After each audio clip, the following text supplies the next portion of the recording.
E aí, pessoal, tudo bem? Estamos aqui hoje com o arquiteto Renan Rinaldi, mestre em urbanismo pela PUC. Ele atua no desenvolvimento de projetos, acompanhamento de obras e pesquisa da morfologia e história urbana, bem como formação de cidades e urbanismo. Ele está aqui no Instituto ATG para falar um pouquinho sobre esse tema e também sobre a problemática contemporânea das cidades. É isso mesmo, Renan? Olá pessoal, Aldo, obrigado pelo convite. É um prazer estar aqui com vocês. O Aldo a gente já se conhece já há um tempo e a ideia é justamente mostrar a importância de se entender não só a cidade, né? Se a gente pensar hoje no dia a dia, a história em si de qualquer tema, de qualquer área de conhecimento é essencial. A gente saber como foi para poder saber planejar o futuro. E quando a gente fala de urbanismo, formação de cidade, planejamento urbano, para se planejar, a gente precisa entender como se formou. Seria basicamente essa ideia, né. E então, como o Aldo já me apresentou, eu me formei em urbanismo, em formação de cidades na PUC, 2012. Trabalho com escritório de arquitetura, minha esposa também é arquiteta, o LF Studio, e junto com o sócio dela, e eu acabo auxiliando eles. E dou aula no Unisagrado e cursos aqui na TG também. E eu acho bem interessante, e até posso compartilhar isso com o Aldo, essa ideia de linkar ou conectar a questão do acadêmico com a prática. Isso é muito importante e está em discussão. Então, a gente tentar cada vez mais valorizar isso é bem importante. Sem dúvida. Agora sim, em termos de pesquisa científica, isso é muito importante para o entendimento da formação da cidade. Agora, o que te levou a pesquisar esse tema? Pergunta. Eh, eu acho legal comentar que, na verdade, inicialmente eu não pensava nem em fazer arquitetura. Eu falo que desde os meus 7 anos de idade, quando eu conheci o Palosaurus, 7 para 8 anos, era um dinossauro. Eu olhei, comecei a gostar, na época do Jurassic Park, falei: "Vou virar arqueólogo". E aí eu comecei, eu sempre li muito, sempre gostei muito de ler, então, eu sempre pesquisava, lia, na época a gente não tinha internet, né, Sim. uma outra realidade. Então eu comecei a gostar muito de história. Com o tempo, né, a gente vai conhecendo as coisas e tal, e aí eu percebi, na arquitetura, essa parte de projeto, e na época eu já vi que existia um link muito forte com a questão da história. História da cidade, história da formação. Gostava muito da antiguidade, o Egito, Roma. Sempre li muito sobre isso. Então eu comecei a me interessar bastante. E aí, ingressei no curso de arquitetura, acabei indo muito para a área de projeto, mas depois voltei a estudar. E aí, quando eu voltei a estudar, que eu fui para a PUC conhecer minha orientadora, inicialmente eu tinha a intenção de estudar a formação das cidades aqui da nossa região. Então, acho que até a gente pode depois conversar um pouquinho, se for interessante, Sim. sobre essa formação, né, desses estudos que eu venho fazendo hoje em dia aqui da região. Mas quando eu conheci minha orientadora, ela fazia já estudos no Vale do Paraíba. O Vale do Paraíba pega parte do oeste, né? Não, sudeste do estado de São Paulo, Rio de Janeiro e Espírito Santo. E foi onde teve as primeiras cidades e vilas. E aí ela me apresentou isso, mostrou algumas possibilidades, e aí a gente começou a discutir justamente a questão de por que entender essas primeiras cidades? Ah, então por que São Paulo é tão importante? Por que ela é a capital do estado? Como ela se formou, ou mesmo as cidades litorâneas, obviamente, né, na época do século XVI, as primeiras cidades. Então, como se deu essa formação? Então, entender isso para poder juntar, conectar com as questões contemporâneas, como o Aldo comentou, a gente acabou achando um ponto bem interessante. Outra coisa importante destacar nessa área de conhecimento, quando a gente estuda a formação de cidades, é a quantidade de possibilidades de estudar isso. A gente tem vários autores que já analisaram, mas cada um em um viés. Então é muito importante quando a gente for fazer essa análise, for entender essa análise, é entender de onde que vem esse viés. Então eu vou para um viés de morfologia, vou para um viés mais de sociologia, antropologia. Então sempre, né, como mestrado, a gente tem que direcionar certinho. Então assim, começou o interesse por aí. E aí, eu pesquisando, na verdade, essas cidades, eu percebi que teve uma organização, na época era uma organização religiosa, século XVI, foi a Companhia de Jesus, os jesuítas, e eles tiveram uma forte influência. E, além disso, eles tinham uma organização muito peculiar. não só no Brasil como no mundo todo. Então acabou assim surgindo durante as leituras essa ideia de entender como eles vieram para cá e como foi essa influência ou esse planejamento inicial dessas cidades. Então, assim, você está dizendo que para a gente estudar hoje em dia cidades e resolver os problemas contemporâneos, é importante a gente conhecer a história da formação das cidades lá nos séculos passados. Não dá para a gente simplesmente pegar daqui para frente e começar a estudar. A gente tem que entender como que foi essa formação, porque isso é a Exatamente. raiz dos problemas dos dias de hoje. É muito difícil, ainda mais para a sociedade de hoje, né? Talvez até para a geração de hoje. Porque a gente fala assim, nossa, isso aconteceu há 20 anos atrás, há 30 anos atrás. Eles já acham muito tempo. Sim. A gente fala, isso aconteceu no século XVI. Então, só para lembrar, né? Quem ainda não é da área de história, às vezes tem um pouquinho de dificuldade. Século XVI é de 1500, é sempre 100 anos a menos. 1500 a 1600. Século XVII, 1600 a 1700. Então, só para a gente, né, ficar um pouquinho mais fácil. Mas, na verdade, século XVI para a civilização, para a sociedade, para a humanidade, é muito recente. A gente está falando, quando a gente vai estudar história, a gente fala de Egito, a gente fala de início de civilização há 5.000 anos antes de Cristo. A gente Sim. está falando de 7, 10. Estava até lendo, até de curiosidade, a própria esfinge, eles achavam que tinham de 5.000 a 7.000 anos atrás, descobriram nas fundações que ela tem mais de 15.000 anos. Assim, 15.000 anos, o que é 500 anos aqui no Brasil? Então, na verdade, o Brasil é um país muito recente. Sim, muito novo. E entender essas formações é essencial, e aí eu já falo até mais. Até minha esposa brinca, a Fernanda brinca, que ela fala que às vezes eu sou mais historiador que arquiteto. Mas entender essa história, entender como aconteceu, não tem como se desvincular. Eu realmente penso e entendo cada vez mais, tanto a história recente, que tem que ter também, a gente tem que entender o que aconteceu há 15, 20 anos atrás, e tem que entender o que aconteceu há 500 anos atrás. Então podemos dizer assim que lá pelo século XVI é o início do Brasil em termos de civilização, ou não? Sim e não. Eu dou essa resposta também quando eu quero ganhar tempo, mas, mas vamos lá. Exatamente, mas é que o termo civilização é complicado, Sim, porque dentro das áreas de conhecimento, se a gente for pensar na antropologia, no curso, né, na área de história ou na área de urbanismo e arquitetura, às vezes a interpretação de civilização varia. sim. Então a gente pode entender, por exemplo, vou dar um exemplo até que um grande amigo meu deu. A gente fala dos indígenas, eles não eram civilização, Era um teoricamente, povoado. era um povoado. Não pode nem se chamar de vila, em Sim, termos de urbanismo. Porém, a gente pensar num período mais antigo, os maias e os astecas sim, eram civilização, é considerado civilização. Mas, ao mesmo tempo, não é considerado cidade. No meu mestrado mesmo, na minha banca, eu tive muito problema, porque, vou explicar um pouquinho aqui, eu considerei que esses núcleos, esses povoados, eles eram planejados. Então eu chamei isso de planejamento urbano. E vários autores mais antigos, que às vezes não pensam desse jeito, eles falaram que não tinha, a banca falou que não era planejamento urbano, que era uma organização, mas não era um planejamento. Então, às vezes, esses termos se discutem, se confundem, muda muito, é muito mutável. Então, a gente pode sim dizer que a civilização, ou talvez, eu gosto de usar o termo que eu uso bastante, é a organização social, organização civil. Então, na verdade, no século XVI, eles se organizavam. Eles precisavam se organizar. A gente precisa se aglomerar, a gente precisa ter contato, precisa organizar essa vida social. mas assim, apesar de não ter, vamos dizer, um planejamento do urbanismo, queira ou não queira, isso aí era um planejamento de certa forma, né? Sim, mas aí eles evitam usar o termo planejamento, porque o termo planejamento urbano ele vai surgir lá no século XIX, durante a Revolução Industrial. Que aí existe a área de conhecimento de planejamento urbano. Mas o termo planejar, se a gente pôr no É. dicionário, é exatamente o que acontecia. Como matéria específica surgiu bem depois, mas Isso, na exatamente. prática já É. tinha um planejamento. É igual a gente chamar um artesão que construía um castelo do zero de engenheiro. Ele não era um engenheiro porque não existia engenharia na época, na Idade Média. Mas ele fazia muitas vezes a função de um pedreiro de engenheiro. Ele tinha que construir, tinha que deixar aquilo de pé. Sim, Então seria mais ou menos essa comparação. boa. Né? Empiricamente, mas Isso, fazia acontecer. exatamente. Eu acabei de pensar nisso.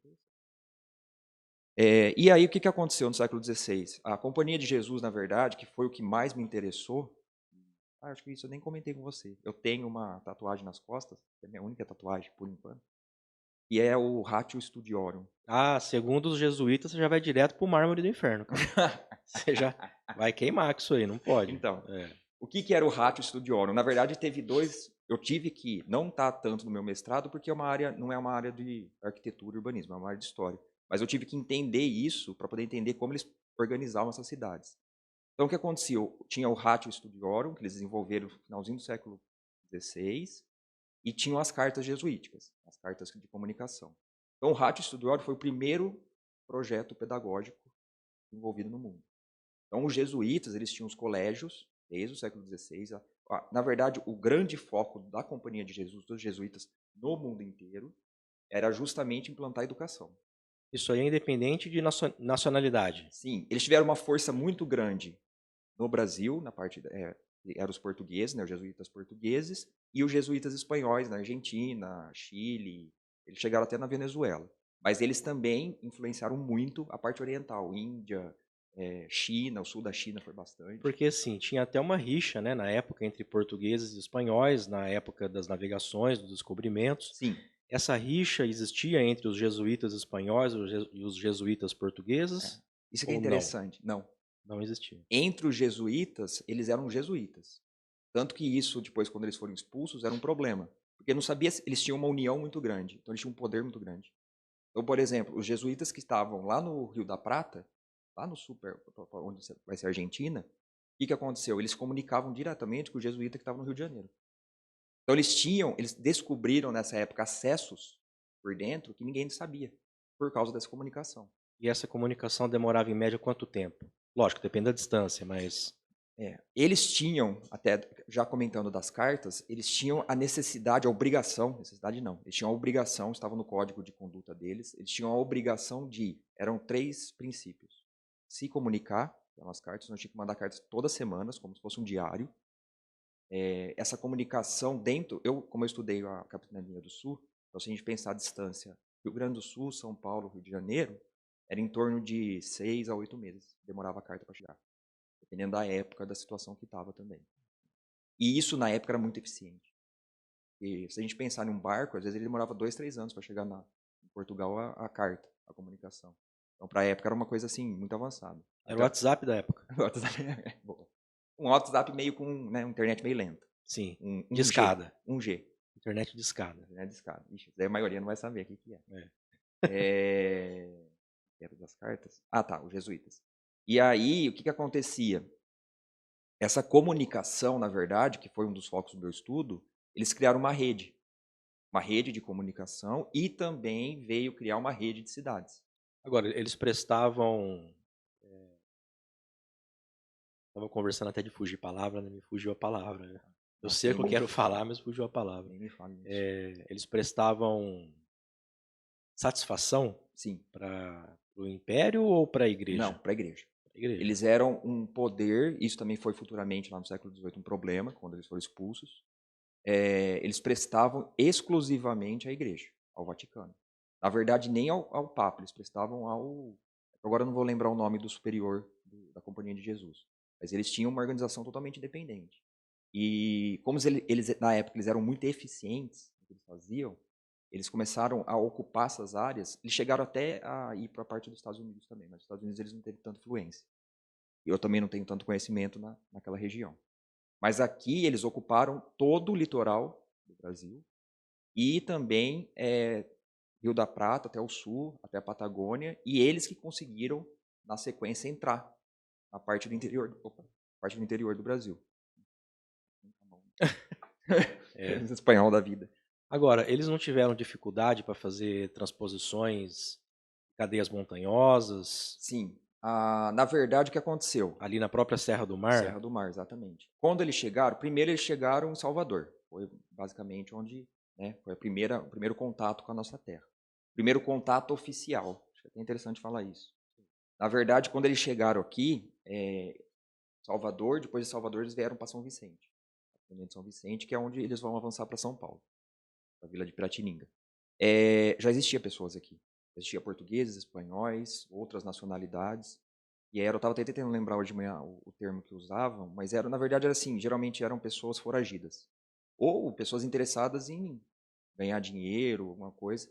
E teve uma pessoa, em particular, que chama João Ramalho, isso está descrito nas cartas, a gente sabe os nomes, né? Do padre Manuel da Nóbrega. E ele já estava onde hoje é a cidade de São Paulo, que é a Vila de Piratininga. Então ele já tinha um agrupamento, posso chamar de cidade ou vila ainda, né?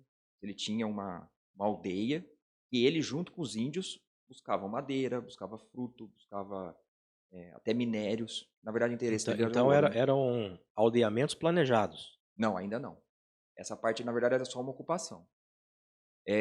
O que aconteceu foi que, com essas cartas, né, com essa comunicação e com essa catequização que eles propunham aqui, eles começaram, que foi talvez o grande interesse da coroa portuguesa e da coroa espanhola. Por que eles permitiram que os jesuítas vieram? Eles não conseguiam ultrapassar a Serra do Mar.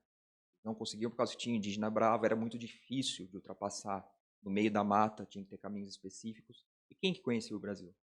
Quem conhecia melhor essa terra? Chamam de Brasil, né? Mas na época era toda a Quem América. estava aqui, né? Quem estava aqui. E em vez dos jesuítas virem e enfrentarem os indígenas, eles não fizeram amizade, mas eles Foram com jeitinho. foram com jeitinho. Eles conversaram e eles começaram a catequização. Aí entra até uma discussão que não entra na área de mestrado. Agora, e a linguagem? Então, aí entra o código, o Ratio Studiorum. Eles aprenderam a língua dos indígenas, muito com essas pessoas, espanhóis e portugueses, que já estavam aqui, comunicação, e eles ensinaram o português e o espanhol para os indígenas, nos aldeamentos.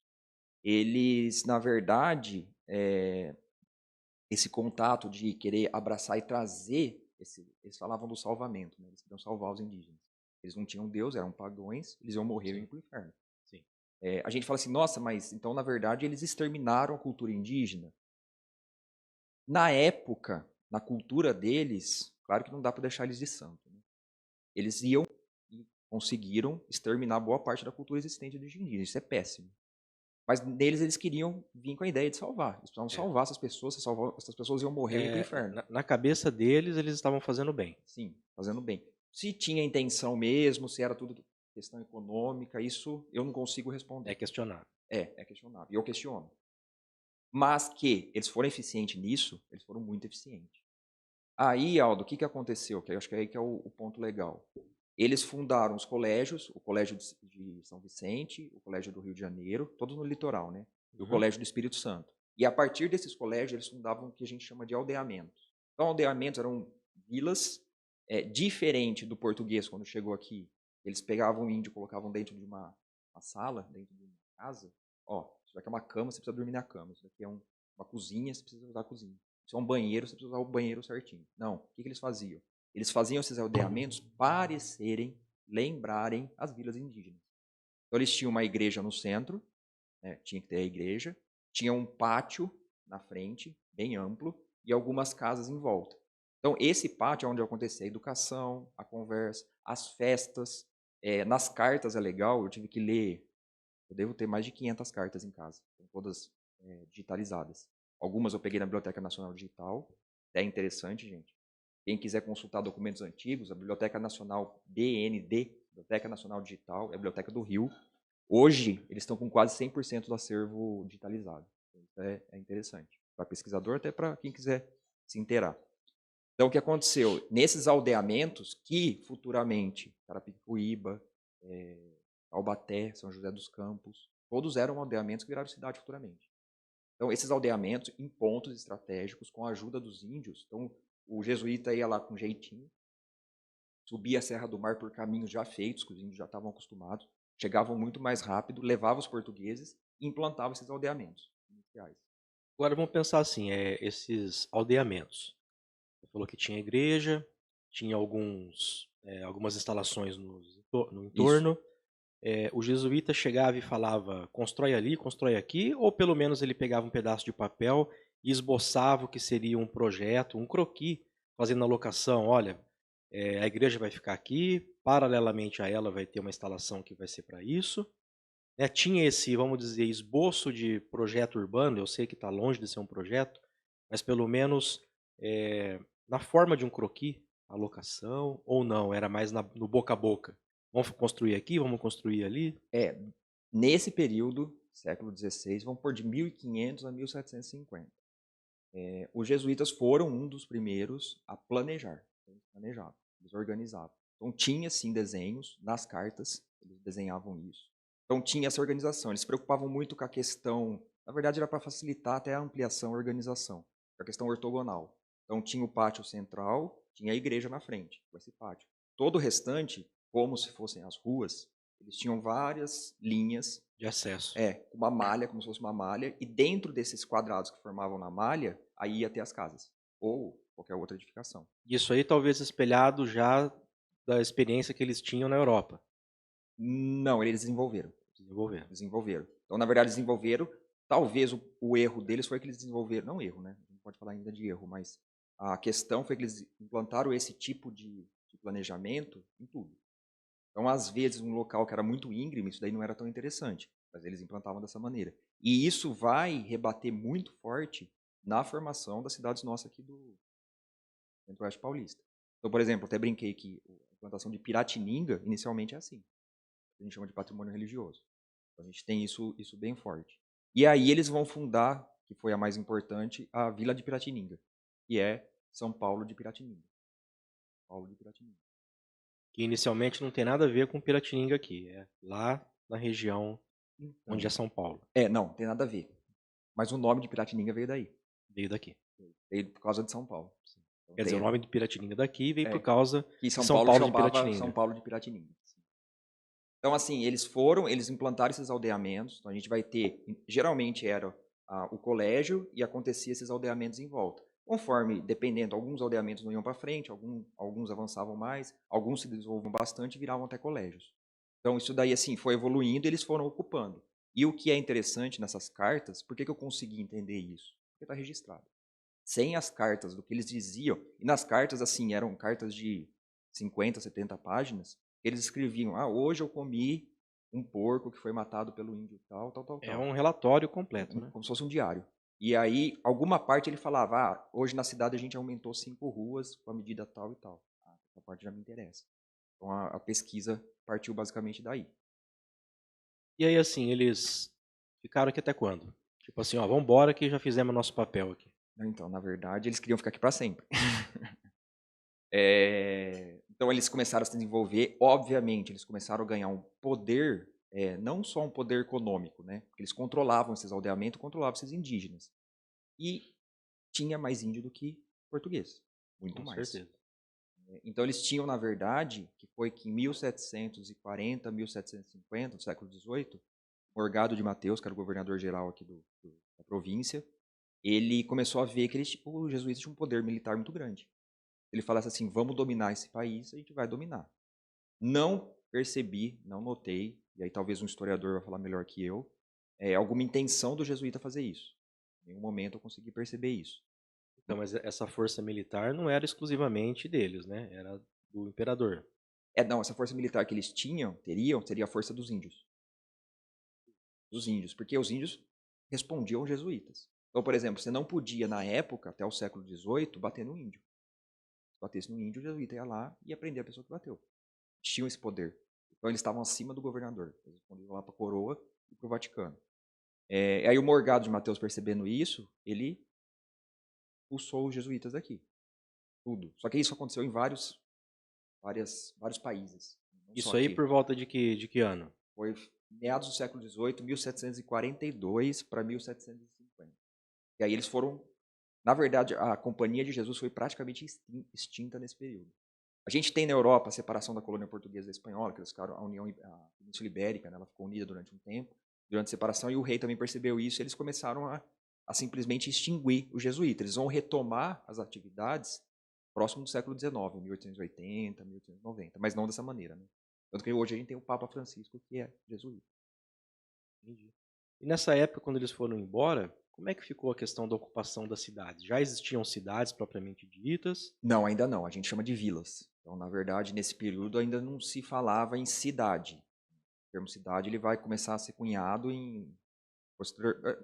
mais ou menos no meados do século XIX também, 1850, 1880, quando a gente vai ter a formação das primeiras cidades aqui no centro-oeste paulista. Que aí depois ele começa a ter como se fosse uma escala.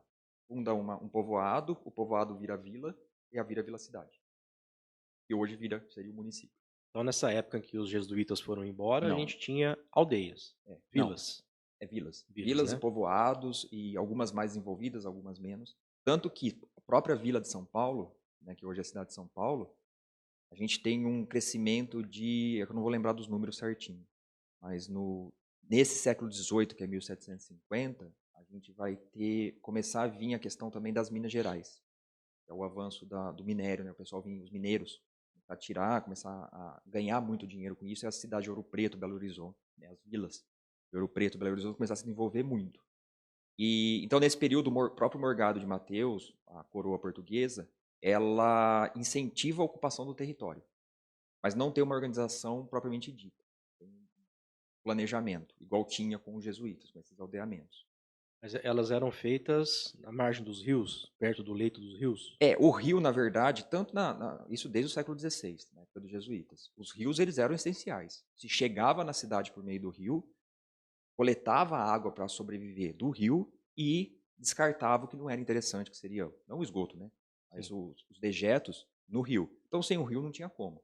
Então, na verdade, até a chegada da ferrovia aqui, comecinho do século XX, ou era o rio, ou era o rio. Pra tudo, né? Tomar banho, tomar água, Sim. lavar roupa, irrigação. Irrigação, tudo. Então, as plantações. Então, nesse período, na verdade, a gente tem até o século XIX, 1800, que nesse período de Morgado de Mateus, a gente vai ter continua ainda tendo um extrativismo aqui no Brasil. A gente abastece a Europa, abastece os outros países de minério, não que isso não aconteça hoje ainda, né? Ainda somos colônia. Mais ou menos. É que agora eles pagam, às vezes não, né? Minério, agricultura e madeira. Muita madeira, principalmente. Bastante. E aí a gente vai pular praticamente para 1850. Que a gente tem, que a gente chama de Lei de Terras. Então, 1850, ainda a gente é colônia aqui, né? Então, a gente vai ter a definição, na verdade, o que acontece? 1850, 1810, 30, nesse período, as Minas Gerais começam a decair, porque o grande problema de Minas foi que tinha pouco ouro, pouco metais preciosos, era muito superficial. Então, na hora que eles chegaram e viram aquela quantidade, eles começaram a tirar. 50, 60 anos depois, acabou. Acabou não, tem ainda, mas era muito mais profunda, muito mais difícil de tirar. Hoje a gente tem as minas, as jazidas de minério de ferro lá em Minas Gerais, mas são jazidas gigantescas. Então, assim, não é comparado com o que se fazia na época, né? Mas aí... Mas assim, do que a gente estava conversando, né, dos jesuítas para Minas, não sei, parece que deu um pulo. Com relação à influência da igreja, por exemplo. Apesar dos jesuítas tendo ido embora em 1750, mais ou menos como você falou, em 1850, a igreja ainda influenciava bastante nessa questão de ocupação logística. Ainda bem que você comentou isso, Aldo, porque às vezes a gente confunde, né? Os jesuítas, a Companhia de Jesus foi embora. Mas não é porque ela foi embora que a igreja saiu. Então, isso que eu fiquei... Na verdade, a intenção, e eles apoiaram a expulsão dos jesuítas, era a igreja, a coroa portuguesa, o governo geral, Morgado de Mateus, ganhar mais poder ganhar mais influência, né? Mais poder de A decisão. influência religiosa continuava. Continua totalmente. Na verdade, quando a gente vai para a área de antropologia, sociologia, o que acontece? A gente vê que o caipira, que era quem estava aqui. Desde esse período, a gente pode chamar de caipira no sul, no norte, Minas. Esse caipira, esse morador local, que são nossos avós, nossos bisavós, eles precisavam de fé. Que era uma vida muito dura. Eles iam para locais que eles não conheciam, tiravam o mato de onde não conhecia, acontecia coisas terríveis, eles tinham que se virar sozinhos, não tinha médico, não tinha hospital, não tinha nada. Então, nesse período, começa a se ocupar o interior do Brasil. Só que tem que lembrar, se a gente pegar o estado de São Paulo, no caso, já não é mais capitania de São Vicente, né? O Morgado de Mateus ele começa a estabelecer os estados. A gente pegar o estado de São Paulo, até 1920, até século XX, comecinho do século XX, a Boca do Sertão, era o limite que as pessoas, as vilas chegavam, era Bauru, no máximo Botucatu. De lá para dentro era só área desocupada. E aí que entra a questão da lei de terras. A lei de terras ela vai fazer o quê? Ela vai tentar organizar a província, vai tentar organizar o país. Então a lei de terras, ela vai falar que as áreas devolutas, as áreas que não tinham dono, eram do governo, eram da monarquia. Então todas as terras são minhas. Vocês podem ocupar, mas vocês vão ter que me pagar imposto. E aí a Mas gente tinha diretrizes para essas implantações? até 1850 não. As pessoas simplesmente iam e ocupavam.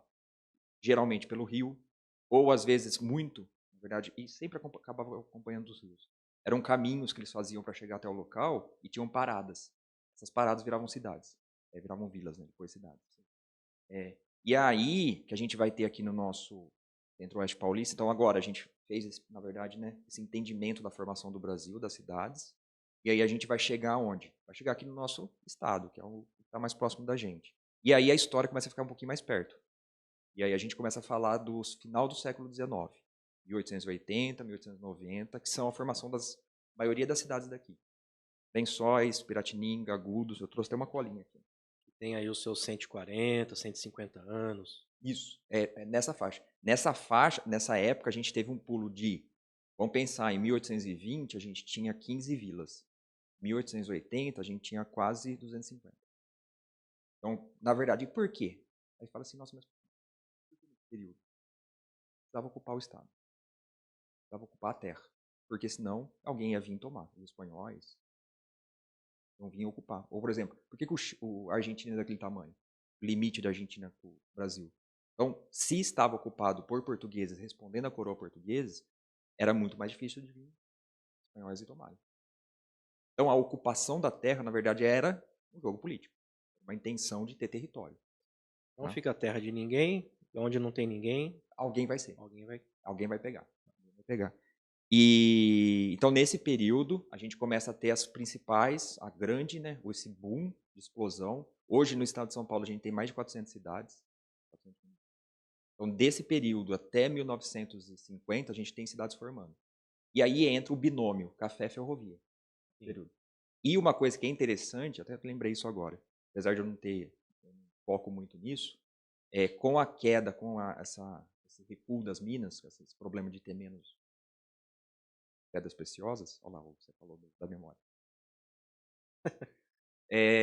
Os mineiros eles começam a descer, eles saem de Minas e vêm aqui para o estado de São Paulo. Então, na verdade, começa, para a época, né, que não tem nem comparação com hoje, a ter muita gente no estado. Teoricamente, sem o que fazer. Então, as pessoas começam a plantar. E elas começam a plantar onde? Em torno dessas formações, dessas aglomerações, dessas primeiras vilas, que vão se formar cidades. Tá? E aí, até emendando já, acho que é até legal comentar isso, a gente vai ter a formação, e sim, com planejamento, dos patrimônios religiosos. Então, de novo, a questão da igreja. Aqui eu faço até uma ressalva para agradecer, nem sei se agradecer, mas muito do que eu aprendi, muito do que eu li, muito do que eu pesquisei, veio da pesquisa do Nilson Girardello. Então, o Nilson Girardello hoje, aqui em Bauru, eu, pessoalmente, acho que ele é a sumidade em questão de formação de cidades. Ele é o atual secretário de planejamento. De planejamento, né? Graças a Deus. Junto com, na verdade, a professora Érica, que é professora lá também da Sagrado, né, e está na prefeitura também, ela foi orientanda dele e ela estudou a parte de rede de água e esgoto dessas cidades. Então, o que eu comentei lá no comecinho, Aldo, o que acontece? A gente vai entender a formação urbana, mas vai entender como? Pela forma da cidade, se tem rede de esgoto de água, ou pela rede de cidades. Então, o Nilson, na verdade, o Nilson Girardello, no livro dele, Formação dos Patrimônios Religiosos do Centro-Oeste Paulista, que usei muito, ele fala dessa rede, dessa continuidade de cidades que se formou e o que tem de parecido. Ele não chega a se aprofundar em cada cidade. E o que tem de parecido em quase todas essas cidades, e a gente entra em Bauru, é a questão do patrimônio religioso. Então, o que era o patrimônio religioso? Bem rapidinho, só para, até se alguém quiser se aprofundar, pode ver minha dissertação, do mestrado, ou se não, o próprio livro do Girardello. O fazendeiro tinha uma fazenda, uma gleba, ou uma área muito grande. Você vai me falar que começa com uma igreja no centro, Um pátio na frente. um pátio na frente. E era o que remonta lá do jesuíta. Exatamente. Aí o patrimônio você fazia o quê? Você doava um pedacinho para um santo. Aqui vai ser Santo Antônio. Então eu vou doar para Santo Antônio, a igreja vai lá, o fazendeiro constrói uma igrejinha. Então ainda no começo era uma igreja pequena, depois ela vai melhorando. E na frente tinha o quê? Pátio. Certo? E depois desse pátio tinha o quê? As malhas ortogonais. Uma malha regular, ortogonal, 90 graus, para poder... Na verdade, a intenção era facilidade de desenhar isso. O agrimensor da época, né, ele tinha que marcar isso, controlar esse crescimento e controlar esse desenvolvimento. E aí, no meu mestrado eu não cheguei a fazer isso, mas existe uma similaridade muito próxima desse desenho, desse planejamento do patrimônio, século XIX, com aqueles desenhos, aqueles croquis, aqueles planejamentos do jesuíta no século XVI. Então, assim, com certeza existe uma influência, precisa saber até onde.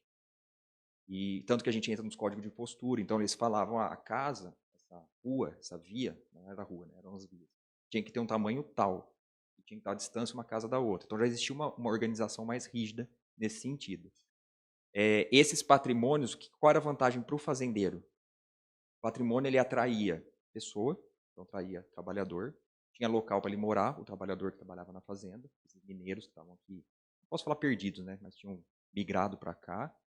E, posteriormente, 1890, 1900, na verdade, chegou a ferrovia.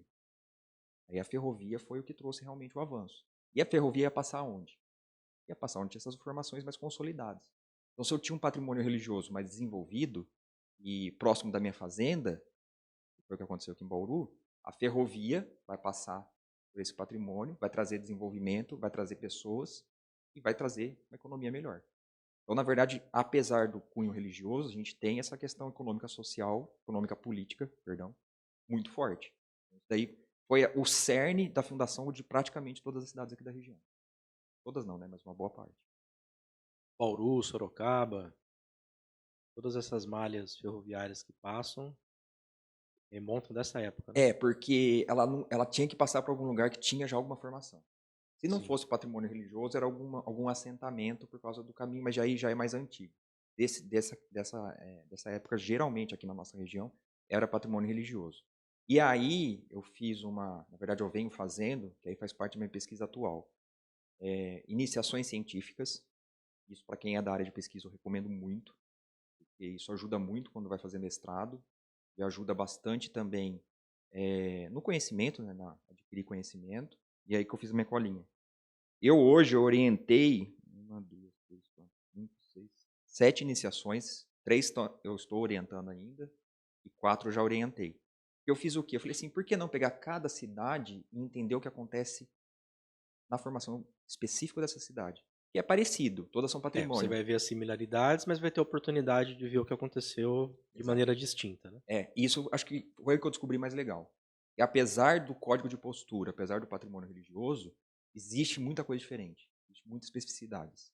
Então eu peguei Piratininga, foi minha primeira, eu achei muito interessante, Itápolis, Lençóis Paulista, Bariri, Jaú e agora eu estou fazendo Agudos e Pederneiras. Aí eu te pergunto, por que você não pegou Bauru, já que você é um bauruense? Bauru já tem muito estudo. Então, na verdade, inclusive, boa pergunta. Eu pensei em responder isso. Bauru já tem a explicação por que foi formado assim.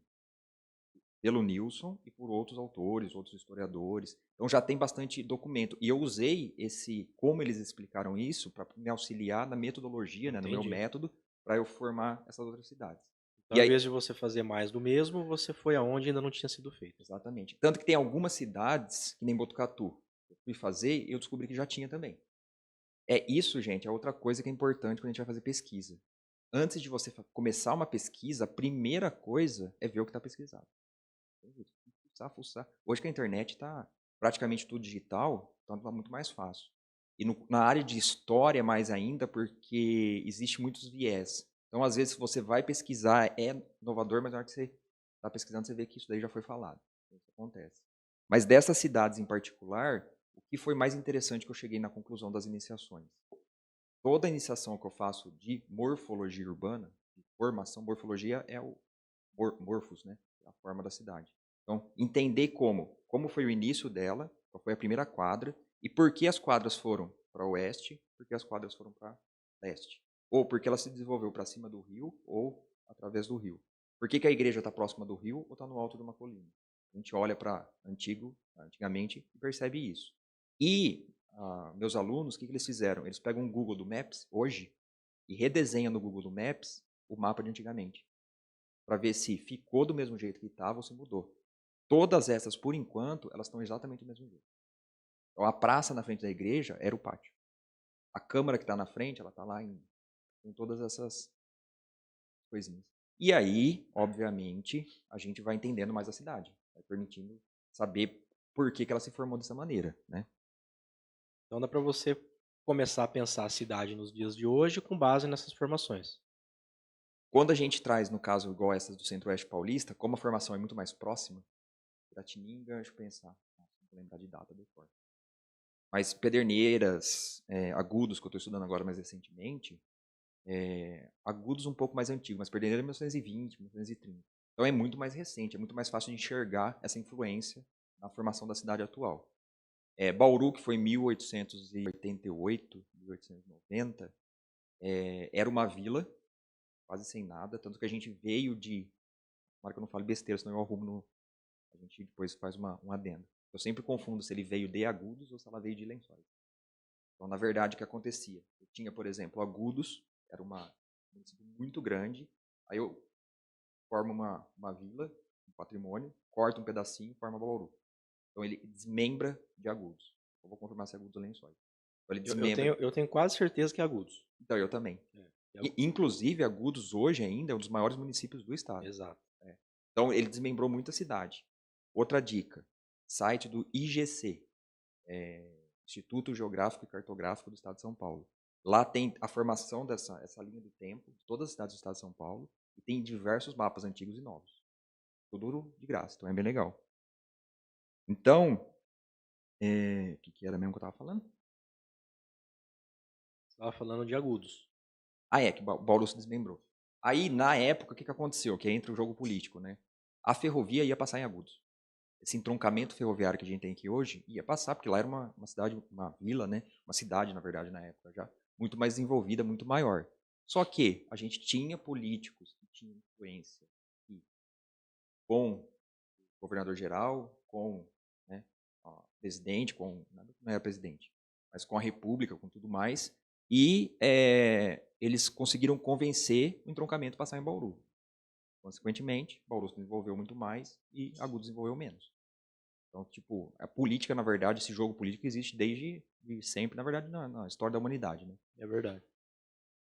Agora pensando nessa questão do patrimônio, uma dúvida até que vem sempre na minha cabeça. A gente sempre fala em patrimônio cultural, patrimônio histórico, em função dos estudos de arquitetura que remontam, né, a tudo que as suas origens, né, em termos de patrimônio. Agora, pensando na ferrovia, hoje a gente diz que é um patrimônio, mas do meu ponto de vista, não sei, posso estar falando besteira, virou um patrimônio porque não seguiu em frente, né? A gente poderia ter aqui trens de alta tecnologia, igual tem na Europa, na Alemanha, no Japão, né? No Japão tem trem-bala, por exemplo, e aqui parece que não foi para frente, parece que parou. E aí, em vez de ter acompanhado o desenvolvimento tecnológico, a gente tem como prêmio de consolação chamar de patrimônio. Porque assim, essa própria malha viária que passa aqui em Bauru, se a gente tirasse ela e construísse um trem de tecnologia, ela poderia atender o pessoal que mora hoje aqui e quisesse trabalhar em Campinas, em São Paulo, Rio de Janeiro, né? E na verdade a base, a subbase está toda preparada. Ao longo dessas décadas, né? O solo acomodou de uma maneira Sim, com perfeita, né? certeza. Para passar essa nova tecnologia. Só que não, parou, né? A gente não vê. Eu sei que esbarra muito na questão ambiental, mas é algo político também, né? Sim. Daí Na, como é que na, na fala? Europa tem esses patrimônios ou onde era para ser patrimônio tem só trem de alta tecnologia? Não, tem os patrimônios. Por exemplo, e muita coisa, tem uma professora que se me escutar eu falando isso, ela vai Não, não tem problema. me cortar a cabeça. É um bate-papo, você fala o que É. você quiser. E ela também pensa o que ela quiser. Você sabe que eu estou enrolando, né? Que eu estou pensando. É. Não, é uma pergunta capciosa, né? É complicado. Na verdade, assim, a gente tem a queda da. Inclusive, eu acho, quando eu estava estudando sobre isso, eu fiquei até assustado com a velocidade que a ferrovia veio, com importância, e com a velocidade que ela acabou. Pois Então, é. por alguma razão, por causa desse interesse político nas rodovias no petróleo, a gente tem uma valorização da rodovia muito maior do que a ferrovia. E a ferrovia vai cada vez ficando mais degradada. Apesar que, se a gente pensar lá na ferrovia do Porto do Tubarão, Santo, é uma coisa maravilhosa. Eu passei outro dia de carro que eu estava viajando, é gigantesco, os trilhos modernos, tá? É bem legal. Mas aí essa questão de patrimônio, na verdade, assim, a estação Nob, aqui de Bauru, ela é um patrimônio. E eu acho que ela tem que ser preservada por causa da memória, por causa da importância histórica dela. Mas trocar o trilho moderno e valorizar isso, revalorizar, né, requalificar, melhor nem revalorizar, requalificar isso, colocar realmente um trem que funciona, não um trem bala, mas um trem eficiente, isso não tem discussão, isso é possível, não tem problema. Isso não pode o patrimônio atrapalhar. Hoje na Europa a gente tem trens maravilhosos com estações, por exemplo, super antigas, restauradas. Entendi. Então, assim, conversar o novo com o antigo é Ótimo, ótimo. essencial, né? E eu até brinco, eu falo assim, claro que a gente vai demolir a Nob, né? Mas ela tem nem 100 anos. Qual que é a importância dela? Se ela não for tratada, por exemplo, com importância cultural e informar as pessoas de Bauru, os cidadãos, que ela é importante, qual que é a importância dela? Por que manter?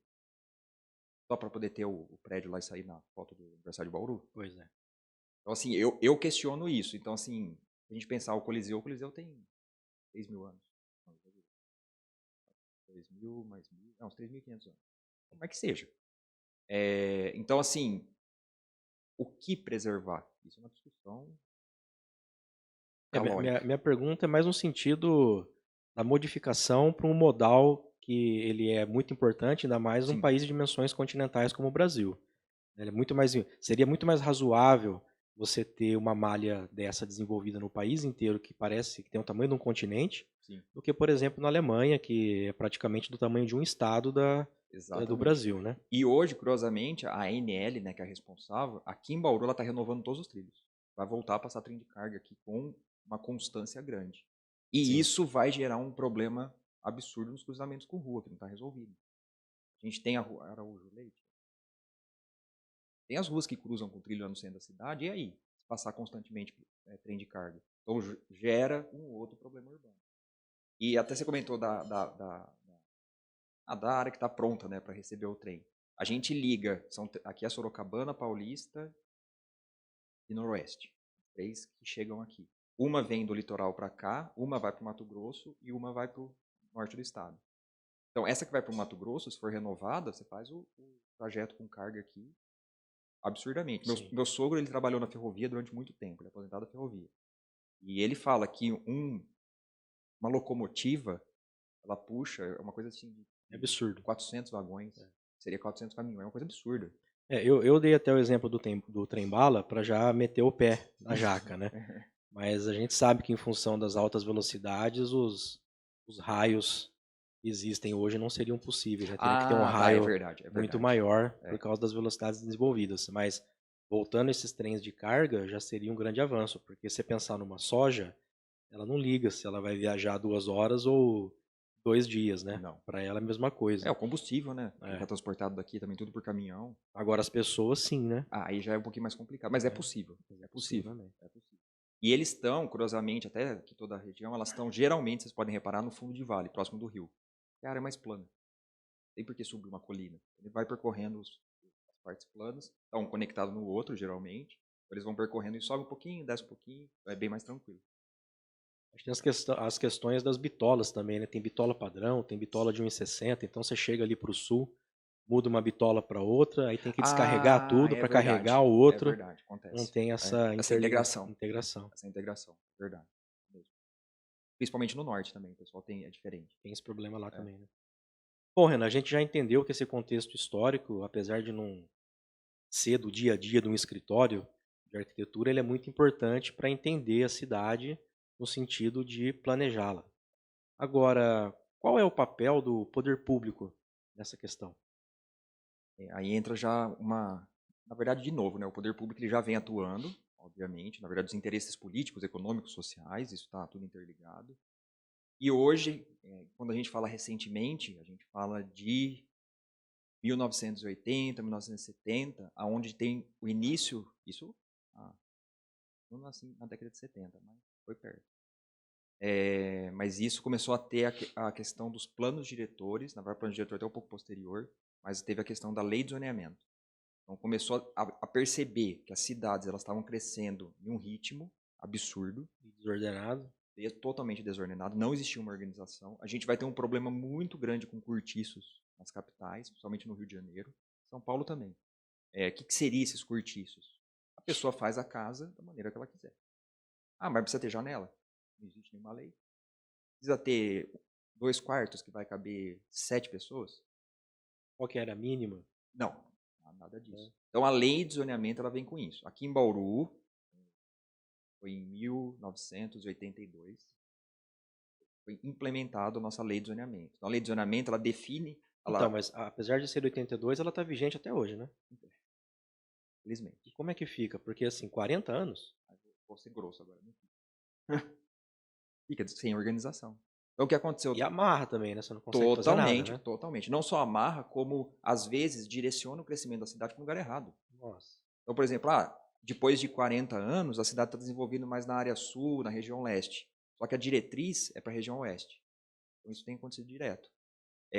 A lei de zoneamento 82, então ela define literalmente zonas, DR, ZR1, ZR2, ZR3, DC1, zona comercial 1, zona comercial 2. Então ela define várias zonas e cada zona pode fazer tal coisa. Então aqui pode fazer residência, comércio de pequeno porte. Na outra, só residência. Na outra, residência, comércio. Isso vem muito do movimento modernismo. De zonear a cidade. Hoje isso daí tá caçado. Tá zoneado. Tá zoneado. Na verdade, esse conceito de zoneamento, de zonas, está totalmente fora. O que a gente fala hoje muito? Quando a gente fala de urbanismo contemporâneo. E aí agora já dá mais da minha vivência, não é especificamente de estudo acadêmico, é mais de conviver, de conversar. Eu estou trabalhando com o plano de mobilidade na prefeitura, junto com o Sagrado, meu projeto de extensão. Então a gente tem contato e conversa muito com as pessoas que estão trabalhando com isso. Então, a gente acaba ganhando esse conhecimento. O que se fala hoje? A gente fala de um urbanismo misto. Então, na verdade, um local, uma rua, ela tem que ter residência e ela tem que ter comércio. Ela tem que ter serviço. Não tem vida. Vamos pensar um pouquinho maior, uma outra escala, um bairro. O bairro ele tem que ter uma área central, uma centralidade, onde eu vou ter uma padaria, vou ter um supermercado, mas aí entra o poder público. Né? Ele vai limitar. Não vai ter um supermercado do tamanho de um Taust, numa rua que tem mais largura.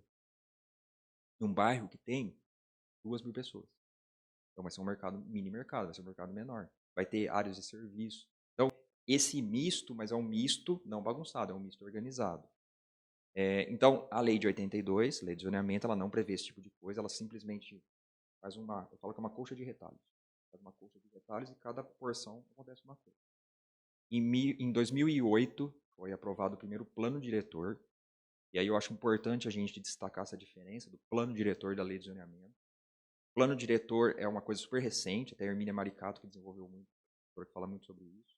Ela trabalhou no Ministério das Cidades, que hoje não existe mais. Então, ela desenvolveu a ideia do plano diretor. O que era o plano diretor? Ele dá diretrizes. Ele estuda a cidade a partir de uma série de conceitos. Então, é extremamente complexo, inclusive. Então, ela estuda a cidade e fala, tá. Mas até onde esse estudo garante a integridade técnica? Porque o interesse político ainda continua, né? Ainda mais nesse meio público, onde cada um quer puxar a sardinha pro seu lado. Eu sei também porque eu tenho 10 anos de prefeitura. Isso daí, eu cansei de ver. Eu tô assustado com o que eu tô vendo na prefeitura, porque eu não tenho essa experiência na prefeitura. E até a gente conversando, você comentou que realmente é desse jeito. Então, o plano diretor, teoricamente, ele é um estudo técnico, contato direto com a população, entrevistas, assembleias e tudo mais, para entender realmente a cidade e dar diretrizes. Não é lei, só dar diretrizes. Até esse ponto, a gente percebe que os vereadores, os grandes, falando aqui de Bauru, né? Sim. Grandes donos os barões, os barões, os coronéis. Barões e os coronéis. Os grandes donos de terra. Sim. É só a diretriz, ele não vai interferir na minha terra, não vai interferir no meu lote. Então, não existe uma preocupação. Tanto que agora, em 2021, foi aprovado o novo plano diretor. A gente tem chama novo plano diretor no site da prefeitura. Tem um levantamento de mapas, de uso, ocupação, gabarito, coisa maravilhosa. É a cidade inteira levantada. A gente vai, por exemplo, numa quadra, eu quero saber o que tem lá. Tem um serviço, tem um comércio e tem um prédio de 7 andares. Então isso já está, esse levantamento está lá. A análise foi feita, o plano diretor foi feito. E fizeram uma nova lei de zoneamento. Está feita.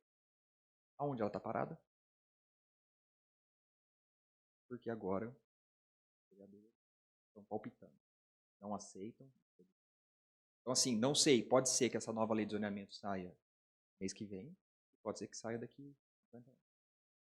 Então, assim, aí que tromba a questão política, né, com a questão técnica, a questão realmente do interesse da cidade.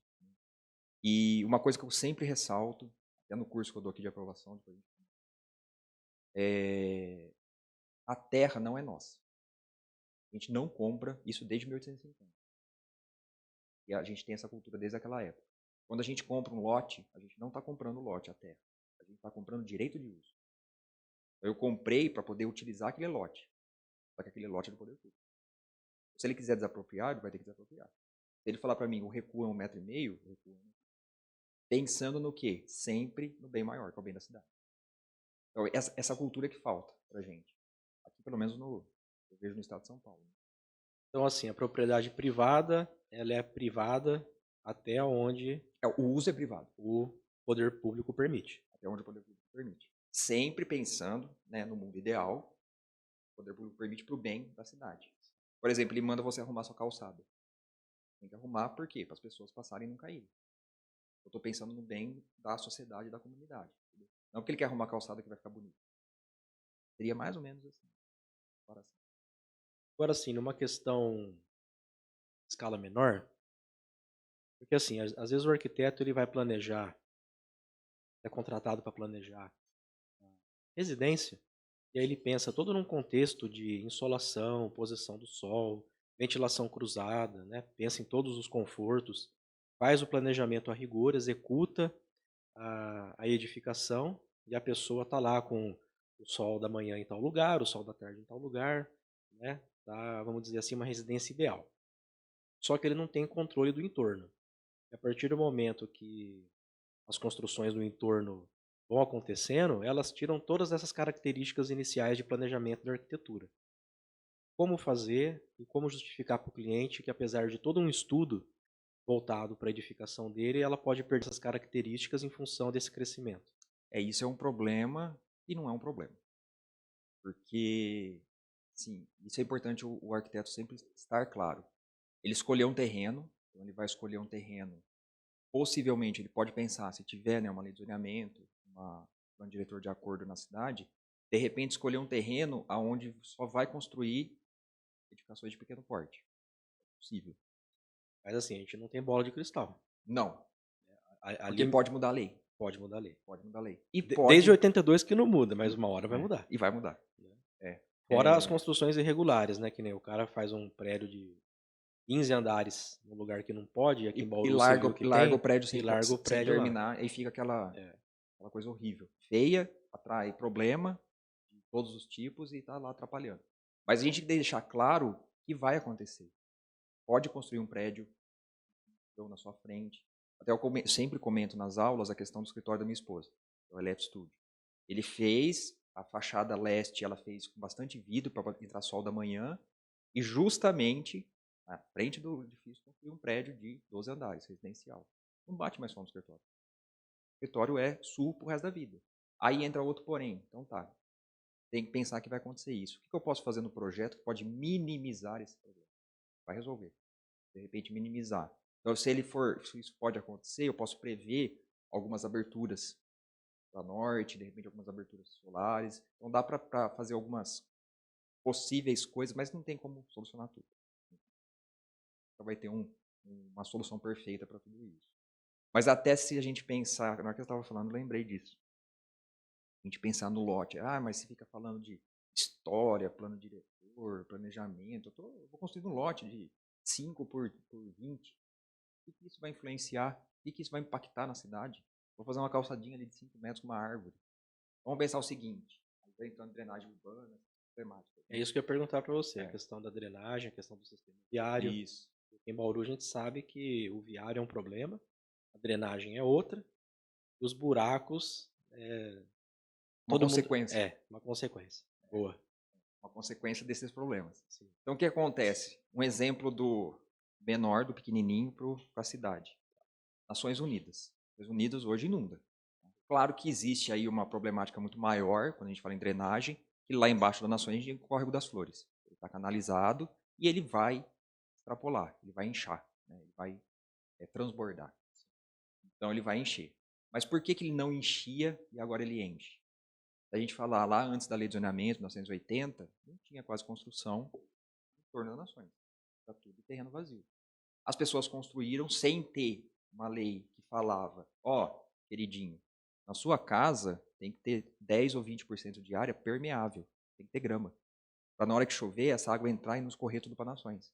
Não existia isso. Todo mundo impermeabilizou. Toda a água que tem no entorno das nações desce por fundo de vale, o rio vai receber essa água, ele vai encher e vai transbordar. Então, o impacto do lote é muito grande na cidade. Outra coisa que você comentou, da arborização, por exemplo, arborização urbana. Você vê uma rua, essa rua, inclusive, tem pouca árvore. Você vê uma rua que a obrigação nossa hoje é pôr uma árvore por lote.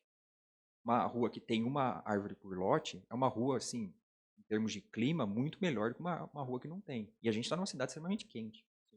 Então, assim, o impacto do lote é muito grande. Até essa questão de recurso. Você faz um monte de casa toda encostada, você faz uma barreira ventilar, barreira de vento.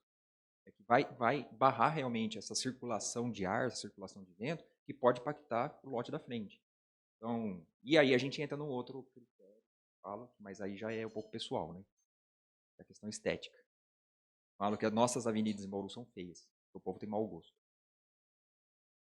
Mas, então, por exemplo, a Nossa Senhora de Fátima. Nossa Senhora de Fátima parece que é um monte de boteco um do lado do outro. Tem um recuo na frente, a gente pensar numa Avenida Paulista em São Você Paulo. quer um glamour aqui para Bauru. Não, glamour não. Uma avenida glamourosa, Um pouquinho mais né? bonitinha, né? Entendi. Entendeu? Não, mas você tem razão. Falando em É. termos de Nossa Senhora de Fátima, Rodrigues Alves, Sim, Duque. não A existe. Duque até que. A gente tem uma coisa aqui, não só em Bauru, isso na todo o Centro-Oeste paulista. O empreendedor, ele fazer um barracão e alugar esse barracão. Então fica tudo com cara de barracão. São poucos que realmente se preocupam com a estética da fachada. Ah, mas isso aí vai virar uma obrigação? Falando. Na Alemanha é obrigação? Na Alemanha é. Tem que aprovar a fachada. E a fachada está de acordo com o entorno. Mas, assim, para chegar nisso é um passo muito grande. Né? Nós estamos anos-luz daí. Pelo menos em Bauru. Eu acho que o primeiro passo é esclarecer o pessoal, né? Doutrinar, para entender que isso é importante. É até legal. Porque assim, só vai tender a piorar se continuar desse jeito, né? Sim, em Florianópolis, até recentemente, no lecionamento lá, eles obrigaram todo mundo a fazer um tipo de calçado. A pessoa tinha que quebrar e refazer a calçada, para poder ter uma uniformidade. Mas o que melhorou a mobilidade do pedestre na cidade, que a calçada, você começa uma calçada, é a mesma calçada. Mas isso ali no centro naquela parte e do na centro. orla, né? Entre a orla e o centro é o Deus centro, nos acuda. É o centro moderno. Saiu dali já é diferente. Florianópolis tem um trânsito complicado, porque Tem. é ilha, né? Cheio de morro e tem que dar volta. Mas lá nessa parte que eles estão organizando, ficou bem interessante. Então, a mobilidade do pedestre melhorou muito. Tem isso também. Agora, sim, eu entendi que, apesar da pessoa ter apenas um lote, o lote ser pequeno, é muito importante, porque é aquela questão da quantidade, né? Se você pegar, subdividir a cidade em unidade de lotes que tem, a união faz a força no sentido negativo também.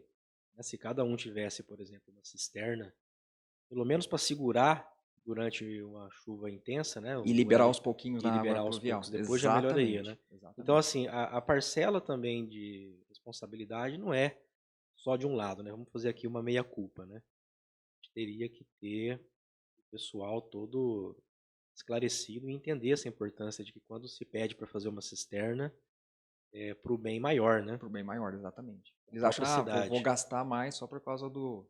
a gente, hoje a cisterna é obrigatória no Código de Obras. A partir de uma metragem quadrada é obrigatório ter cisterna. Só que o que acontece? Só põe cisterna no projeto e não faz cisterna, tem fiscalização. E hoje a gente tá, isso é uma crítica minha, já escutei, já briguei com muita gente por causa disso. O Código de Obras nosso, ele, apesar de não ser assim, na verdade, na Secretaria de Planejamento, mas o Código de Obras nosso fala que na aprovação do projeto não é obrigatório desenhar o interno da casa. Só o contorno da edificação. Você especificar qual janela vai ter. Então, assim, será que a gente vai voltar na era dos cortiços? E a prefeitura quer se isentar dessa responsabilidade, Sim. né? Passar para o conselho ou para o próprio arquiteto, que é dele a Não, eu acho que a responsabilidade. responsabilidade É, tem que ser passada para o profissional, sim, mas tem que ter um controle, porque senão o que você falou, vale tudo. vale tudo. A gente sabe, sem fiscalização, sem a punição, não vai ter uma eficiência nessa legislação. Sim. Agora, a questão da drenagem mesmo, você estava até falando das enchentes.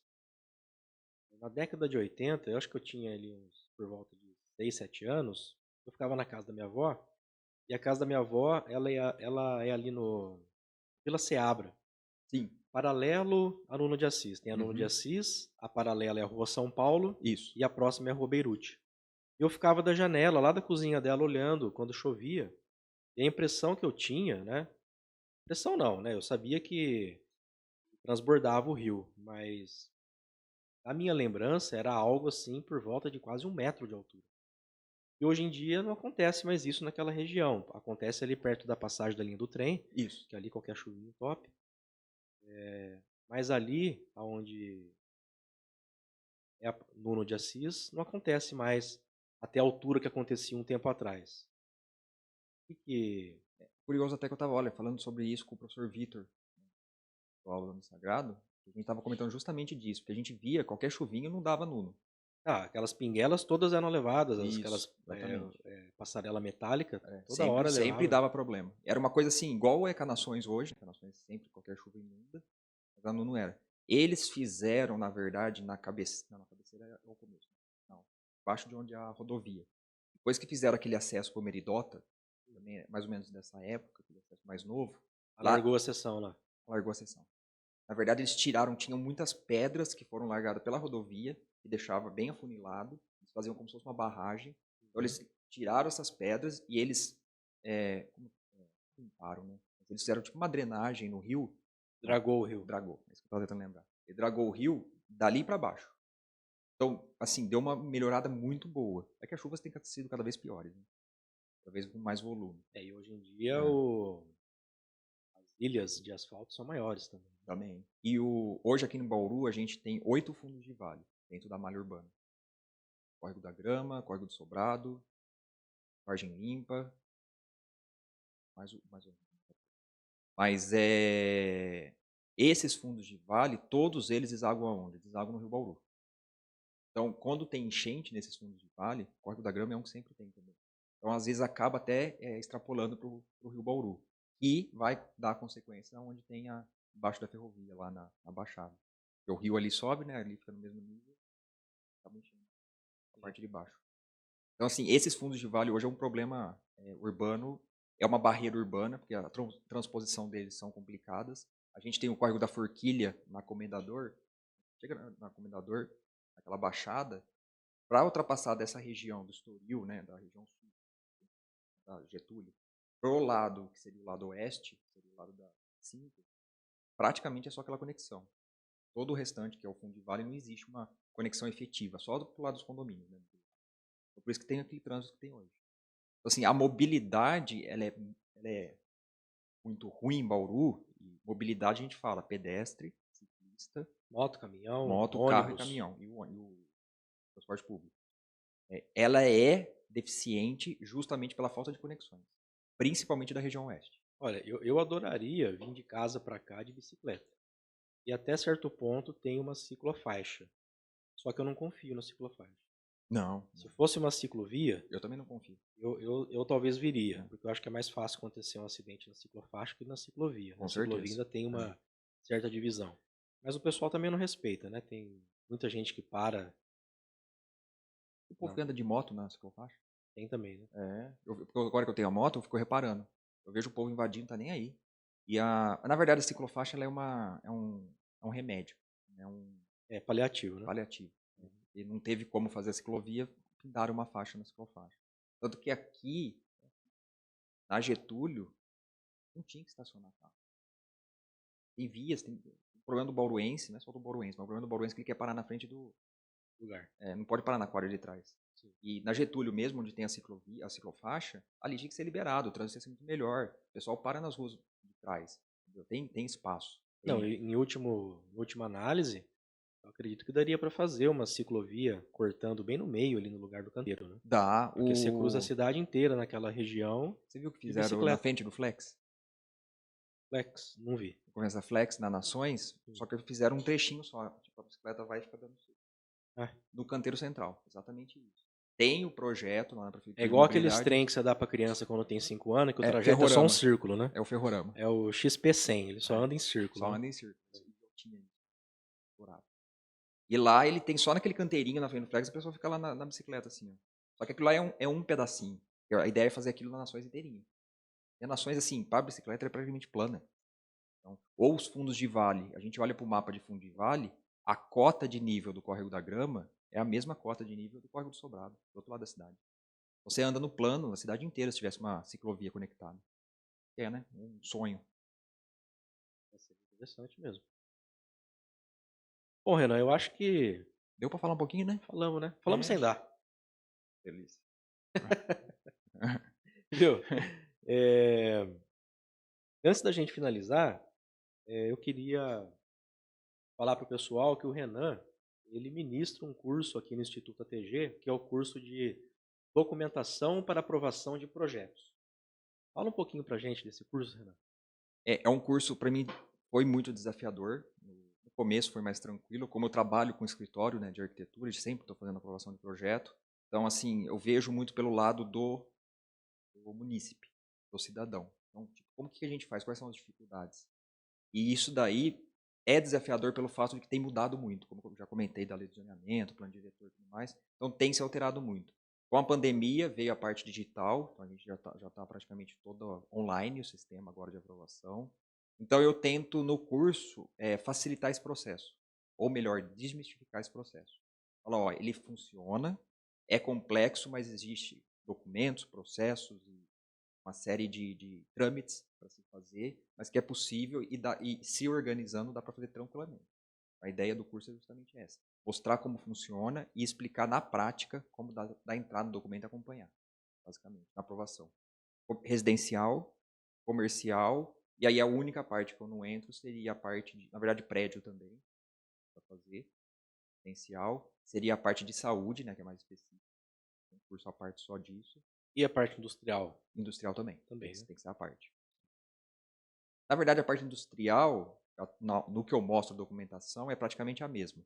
Ela vai variar porque ela tem algumas reuniões específicas na CEPLAN que você tem que participar. E aí já não tem como eu ter acesso. Aldo, muito obrigado pela oportunidade. Obrigado Acho você. que é sempre legal poder... Porque é muito difícil a gente conversar sobre isso no dia a dia. Né? Então, Sim. ter essa oportunidade de falar sobre história, planejamento, colocar um pouquinho desse conhecimento, essa curiosidade das pessoas, eu acho que, assim, essa ideia, na verdade, do seu podcast, eu estou achando sensacional por não trazer, o que acontece? Os podcasts de hoje muito é fofoca. É. Ou, o conhecido, o que você faz? Ou é de piada. É ruim? Não é ruim, mas falta o de conhecimento. Sim. Eu vejo muito de jornalismo, bastante.